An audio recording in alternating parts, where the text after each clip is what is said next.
안녕하십니까, 주유성입니다. 오늘은 제가 제 이야기를 조금 한번 해볼까 합니다. 제가 퇴사한 이야기, 왜 퇴사를 하게 되었는가, 왜 유튜브랑 그리고 대리운전 일이랑 배달 일까지, 어떻게 보면 플랫폼 종사자죠. 플랫폼 노동자라고도 하는데 이런 일에 종사하게 됐는지 이야기를 한번 해볼까 합니다. 진부한 얘기를 조금 먼저 할 수도 있겠는데, 저는 이제 취업에 조금 진심인 편이었어요. 그러니까 사실 별로 이렇게 공부하는 거를 좋아하진 않았는데, 그렇게 학창 시절을 이제 보내면서 저도 이제 고등학교 때 좋은 대학 가고 싶었고, 또 내가 좋아하는 게 뭘까? 그때 당시에는 농구를 너무 좋아해서 체대 준비를 하는 거를 좀 목표를 하고 준비를 했었어요. 그래서 남들 야자할 때 이제 입시를 준비를 했었고, 시험을 봤는데 떨어진 거죠. 이제 어떻게 추가 합격으로 제가 졸업한 대학교를 가서 기계공학 쪽 이제 학과였거든요. 공부를 이제 한 거죠. 사실 어떻게 보면 맹목적으로 한 거야. 내가 좋아하는 거는 상관없이 입시 성적에 맞춰서 대학을 들어간 거죠. 근데 이제 어떻게 보면은 이제 조립하거나 만지거나 이런 것들을, 컴퓨터 설계 이런 걸 좋아했기 때문에 대학교 가서 어떻게 공부를 할 수 있었는데, 사실상 막 수학이나 역학이나 물리나 이런 걸 하면서 취업을 위한 시험들을 준비해 가면서 대학을 다녔던 것 같아요. 사실 막 공부랑 그렇게 흥미가 없었던 제가 어떻게 보면 어거지로 이제 대학에서 공부를 한 거죠. 할 때 공대를 갔어요. 제가 공대를 가서 생활을 하다 보니까 공부를 완전 못했던 것도 아니고, 그렇다고 완전 최상위급으로 잘한 건 아니었는데 공부를 하면서 지냈던 거죠. 제가 다녔던 대학 같은 경우는 교수님들이 얘기하셨던 것들도 거의 취업을 누가 어떻게 했대더라, 어떤 학번에서. 그리고 제 동기들도 제가 군대 있을 때 여자들이 막 이제 취업을 하잖아요. 다들 되게 잘 하는 거예요. 당연히 이제 선배들이나 이제 여자 동기들 취업을 하는 거 보면은 저도 내심 나도 좋은데 취업해야겠구나, 이런 생각이 좀 들었었고, 되게 이른 시간대부터 저는 이제 지방에서 와서 서울에서 살았는데 빨리 취업을 해서 조금 독립을 해야겠다, 이런 마인드가 되게 강했던 것 같아요. 그래서 누구보다 좀 빨리 취업을 준비를 했었고, 좋은 회사에 가면은 모든 게 끝날 줄 알았어요. 이제 군대 있을 때는 사사관까지 해가지고 그게 생겼거든요. 부사관 한 1년 정도 하고 더 전역할 수 있는 제도가 생겨서 군 생활을 좀 잘 맞아서 1년 정도 더 일을 하고, 돈을 모아서 호주 가서 1년 정도 더 일을 하고 세계 여행을 가야겠다, 이런 마인드였다가 되게 현실에 순응을 한 거야. 제 성격은 그렇게 좀 자유로운 마인드인데 빨리 취업을 해야겠다라는 좀 현실적인 그런 생각이 되게 머릿속에 너무 박혀 있어가지고 막 전역하고 취업을 준비했던 것 같아요. 토익도 850 이렇게 맞춰놓고 한자, 3급, 컴퓨터 자격증, 워드, 커말 이런 거 다 따놓고, 전역해서는 한국사, 일반 기계기사, 건설기계기사, 소방기사는 필기까지 이제 둘 다 봤었고 합격했고, 기사시험 같은 것들도 준비를 하고, 회사는 이제 현대중공업에서 6개월 정도 해외 인턴을 했어요. 저기 인도에 가서 건설기계 장비 쪽에 기술팀에서 6개월 정도 있었고, 취업 준비하면서 엄청나게 많이 썼지만, 그래서 이렇게 취업을 맹목적으로 하고 이러면서 생활을 했었는데, 저는 사실 회사에 가면 다 끝날 줄 알았거든요. 그때 당시에는 월급 300만 원만 받아도 한 달에 100만 원만 있어도 정말 풍족하게 살 것 같았는데, 되게 그런 게 생각이 많았거든요. 근데 이제 20대 때 이제 취업을 했어요.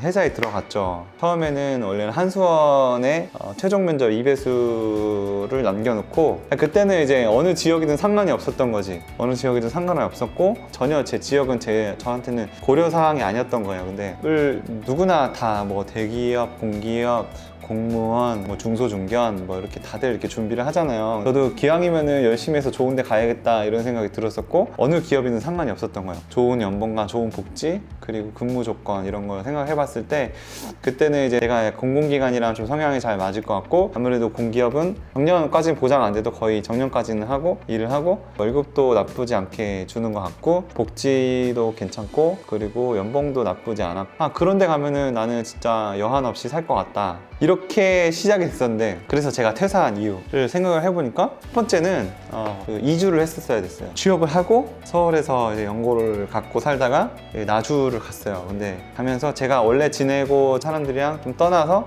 어떤 사람들 떠나서 사는 거를 되게 즐겨하는 사람도 있던데요. 이제 와이프랑 떠나서 기러기 아빠로 살면서 되게 좋아하시는 분들도 있었어요. 주말에만 올라가고 평일에 좀 이렇게 지내시고 그러신 분도 있었는데, 저는 거기 내려가서 생활하는 게 너무 행복하지가 않았어요. 사무실에 이렇게 앉아가지고 생각을 해보니까 일단 행복하지가 않은 거지. 제가 왜 여기서 생활을 해야 되지? 그런 고민이 딱 들었어요. 그래서 이제 이직을 해야겠다. 서울시 공공기관으로 이제 이직을 하려고 퇴사를 한다고 말씀을 드렸어요. 그게 저한테는 가장 큰 고려 요소였어요. 결론적으로는 순환 근무가 저한테 맞지 않았다.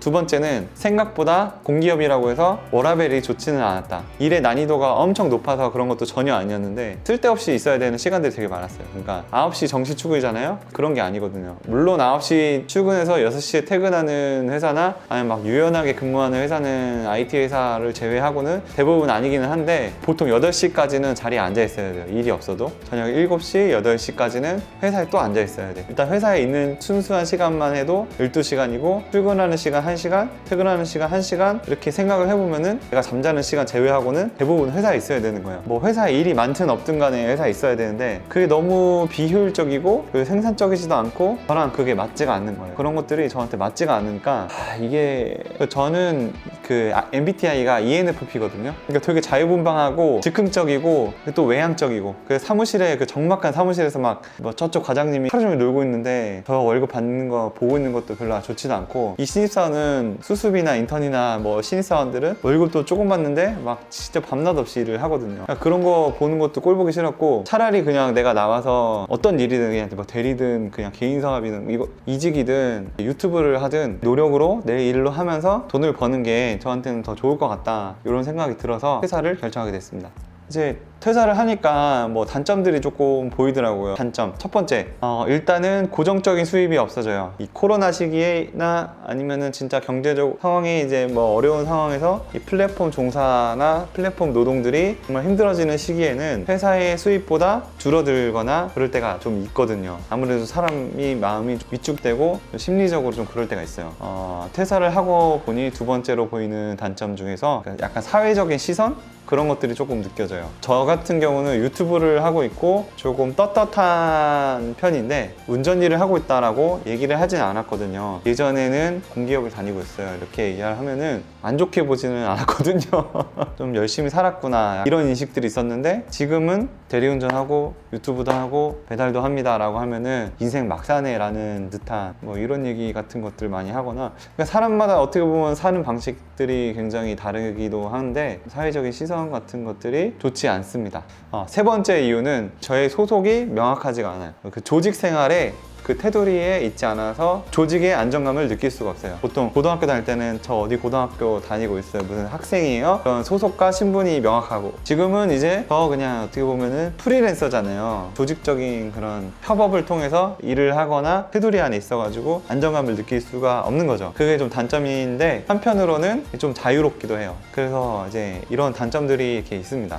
근데 이제 생각을 해보면은 제가 성향이 ENFP고 좀 자유분방하고 회사를 이렇게 나왔지만 큰 수입은 아니어도 그래도 유튜브를 통해서 받는 수입이나 앞광고, PPL이나 광고들을 붙여서 받는 수입들이 이번 이제 상반기 때는 대리운전 하는 수입보다 유튜브를 하면서 받는 광고 수입이 저한테 더 많았어요. 대표님도 많이 도와주시고 대리운전 회사 대표님도 저 많이 도와주시고 우리 구독자님들도 시청해 주셔서 저도 많이 도와주시고 어떻게 보면 유튜브를 통해서 제가 좀 프리랜서 생활을 할 수 있는 기반 같은 것들도 좀 생긴 것 같고 그리고 대리운전 일도 어떻게 보면 성향상 잘 맞아요. 이제 퇴사하고 자유롭게 시간에 구애받지 않고 자유롭게 일할 수 있고 배달 일도 시간에 구애받지 않고 자유롭게 일할 수 있고 유튜브도 마찬가지고요. 또 우리 구독자님들이랑 이야기 같은 것들도 공감하면서 생활할 수 있고 그러니까 시대가 조금 많이 바뀐 것 같아요. 어떻게 보면 뭐 창업으로 돈을 버는 경우도 있고 회사에 소속돼서 안정감을 느끼면서 돈을 벌고 싶어하는 사람도 있고 그리고 저처럼 플랫폼으로 프리랜서 생활을 하고 싶어하는 사람들도 있는 시대가 조금씩 찾아온 것 같아요. 심지어 제가 매경에서 이런 기사를 봤는데 알바가 안 구해진대요. 왜냐면은 다 배달이나 대리운전 약간 이런 기사들 같은 거 봤을 때도 좀 시대는 조금씩 변하고 있는 것 같다라는 생각이 드네요. 아무튼 제가 이 정답이 없는 인생에서 정답을 얘기하기란 어렵고 그냥 제가 찾아가고 있는 길 중에 하나에서 제가 왜 퇴사를 했는지 지금 어떻게 살아가고 있는지 이런 거에 대해서 한번 나눠보는 시간을 가져봤습니다. 말만 해가지고 영상이 좀 지루할 수도 있는데 영상 시청해주신 우리 구독자님들께 진심으로 감사합니다. 그러면은 다음 영상에 또 유익하게 찾아뵙도록 하겠습니다. 다음 영상에서 또 만나겠습니다.